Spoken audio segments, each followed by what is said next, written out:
Well, Mr. Secretary and all of our distinguished guests, before I sign this bill and then hand the signing pen to the Secretary of Labor, and others will be available to all of the guests here so that you can have a memento of the occasion, I would like to respond to the remarks of the Secretary in these closing days of the Congress to speak about the system of government, which has been taking some pretty hard knocks recently. I noted it in some of the columns and editorials and on the floor of the House and the floor of the Senate. It is always the case, and perhaps this year more often than usually the case, that at the conclusion of a Congress, emphasis is on those particular matters that didn't get through. And often we lose sight of the fact that a number of very important pieces of legislation do get through the legislative mill and benefit the nation. We have perhaps one of the most important pieces of legislation to pass in this Congress, but as the Secretary of Labor has already indicated, probably one of the most important pieces of legislation from the standpoint of 55 million people who will be covered by it ever passed by the Congress of the United States, because it involves their lives. 12,500 people lost their lives in accidents in America's factories and in other places of business. And over 2 million people were injured. This bill deals with that. It goes beyond that. It deals with the environment in which the people, the 55 million Americans who are covered by it, will be working. And it provides for an institute which will look into the problems of the environment, the problems of noise, the problems of cleanliness, all of these things that can affect health in an indirect way.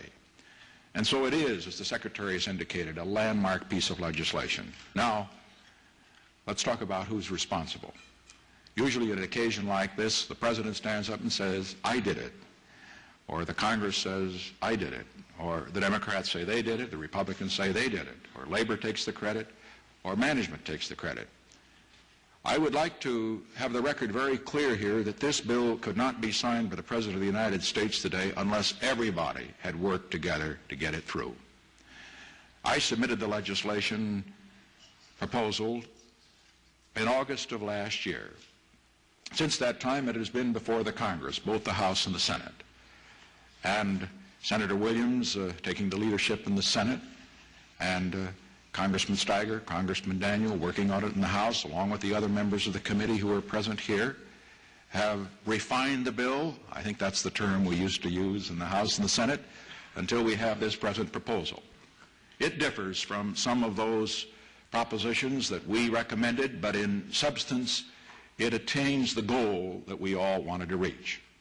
And so this bill could not be signed unless it had had bipartisan support, Democrats and Republicans working together. It couldn't be signed unless both houses of the Congress.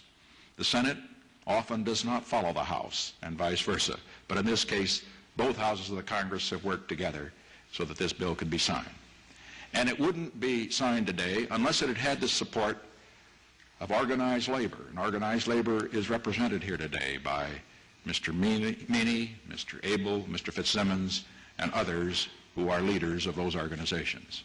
It couldn't be signed today unless it had also had very enthusiastic support by the representatives of business and management who will be affected by the regulations issued under this bill. And that's why the President of the Chamber of Commerce and the President of the NAM are here today.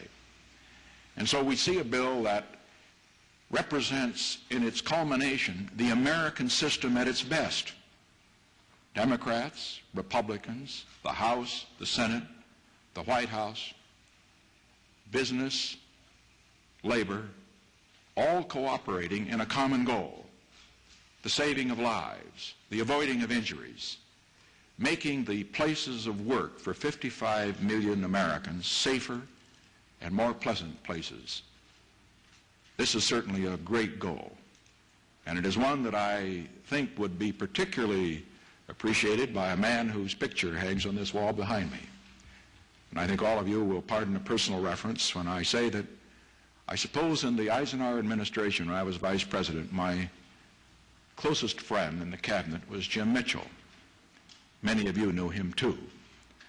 And I recall that he used to talk to me at great length about occupational safety. And I remember he was very proud of the achievement of a bill on maritime safety, which came through during the Eisenhower administration. But he pointed out then that that was only a beginning. And I'm sure that he, as one of the great former secretaries of labor, would be very proud of the fact that this bill finally is being signed, and that the principle that he stood for 12 years ago now is enacted to cover all of the men and women who work in America's factories and in places of business, 55 million. And for that reason, I think today is a day when we can all be proud. The Congress can be proud. The Senate, the House, the Republicans, the Democrats, and of course the administration.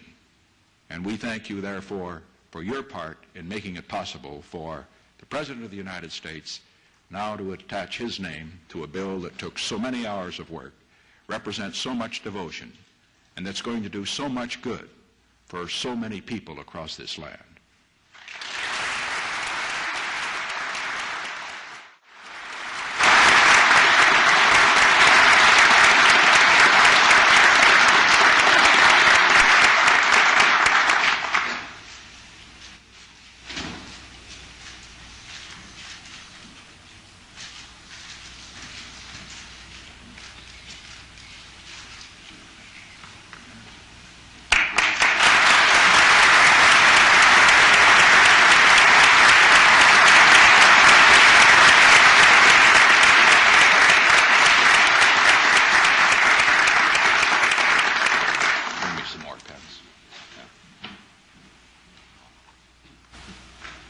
Many of you already have a signing pen, but this one is special today.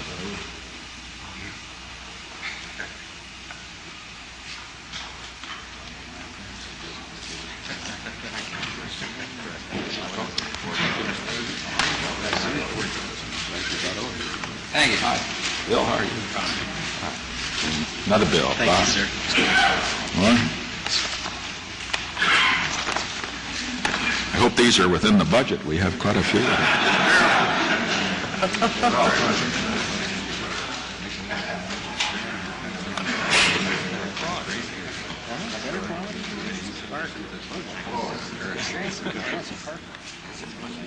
Yeah.